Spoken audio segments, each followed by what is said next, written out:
এরপর আমরা সামিনুর ইসলাম সামিনুর, আপনি লিখেছেন স্বামী যদি স্ত্রীকে মেসেজে তালাক দেন এবং মেসেজটা স্ত্রী দেখার আগে যদি ডিলিট করে ফেলেন তাহলে কি স্ত্রী তালাক হয়ে যাবে? ভাই সামিনুর ইসলাম, আপনার প্রশ্নের উত্তর হলো যে মৌখিক বা লিখিত যে কোনো ভাবে তালাক দিলে কিন্তু তালাক হয়ে যায়। অর্থাৎ যে কথা আপনি মুখে উচ্চারণ করলে তালাক হবে, ওইটা আপনি লিখে দেন, লিখে পাঠান বা লিখে দেন, তাহলে কিন্তু তালাক হয়ে যায়। আপনি চিঠির মাধ্যমে লিখে পাঠালেন অথবা মোবাইলে SMS পাঠালেন স্ত্রীকে, তাতে মুখে তালাক দিলে যেরকম হয় এই পাঠানোর মাধ্যমেও তালাক হয়ে যাবে। কিন্তু পাঠানোর পর স্ত্রী সিন করার আগে আপনি যদি ডিলিট করে ফেলেন তাতেও তালাক কিন্তু হয়েই যাবে। অর্থাৎ স্ত্রী জানলো কি জানলো না বা স্ত্রী দেখলো কি দেখলো না সেটা গুরুত্বপূর্ণ নয়, আপনি তালাক দিয়েছেন কিনা সেটা গুরুত্বপূর্ণ। আপনি যদি তালাক দিয়ে থাকেন তাহলে সেক্ষেত্রে তালাক পতিত হয়ে যাবে।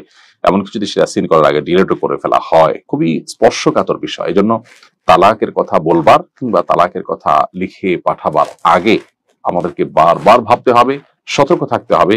এটি ছেলে খেলা নয়, এটি একটি সংসার, দুটি বন্ধন, দুটি পরিবার, তাদের জীবনের সবচেয়ে গুরুত্বপূর্ণ সিদ্ধান্ত।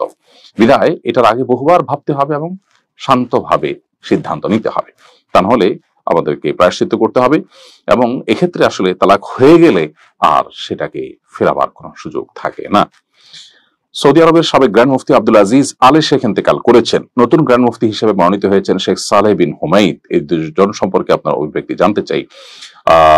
আলহামদুলিল্লাহ, যিনি সাবেক গ্র্যান্ড মুফতি ছিলেন মুফতি শেখ আব্দুল আজিজ বিন আব্দুল আজিজ আলে শেখ, তার অনেক অবদান এর কথা আমরা জানি। বিশেষ করে আলহামদুলিল্লাহ ফিকহি বিষয়গুলোর ক্ষেত্রে মুসলিম বিশ্বের জন্য তার অসামান্য অবদান তিনি রেখে গেছেন। আল্লাহ তাআলা তার প্রতি রহম করুন, তার ভুল ত্রুটিকে আল্লাহ তাআলা মাফ করে দিন এবং তাকে আল্লাহ তাআলা জান্নাতবাসী করুন। সেই সাথে বর্তমানে যিনি নতুন গ্র্যান্ড মুফতি হলেন সেখানকার শেখ সালেহ বিন হুমায়দ, তিনি মক্কার কাবার সবচেয়ে প্রবীণতম ইমাম, তার চাইতে সিনিয়র বয়সে আর কোনো ইমাম নেই। এবং বহু বছর যাবত তিনি কাবায় ইমামতি করছেন এবং মক্কার হারামে তিনি সালাত আদায় করাচ্ছেন।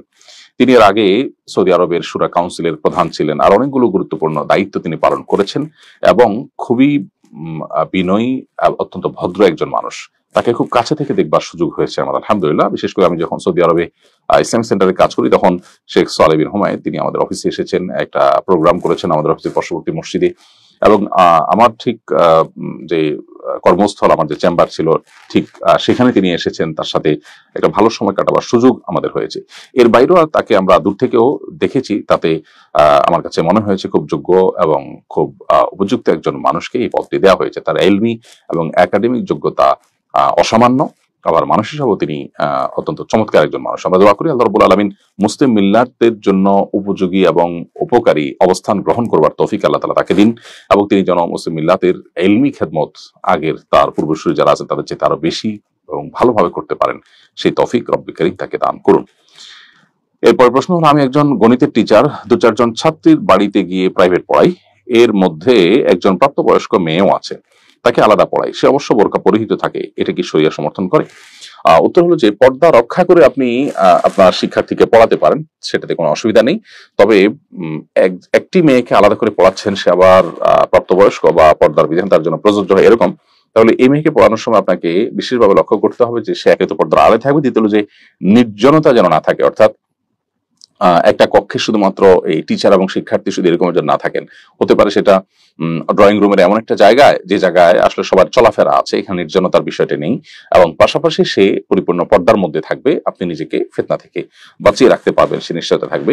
তাহলে সেক্ষেত্রে আপনি সেখানে তাকে পাঠদান করতে পারেন।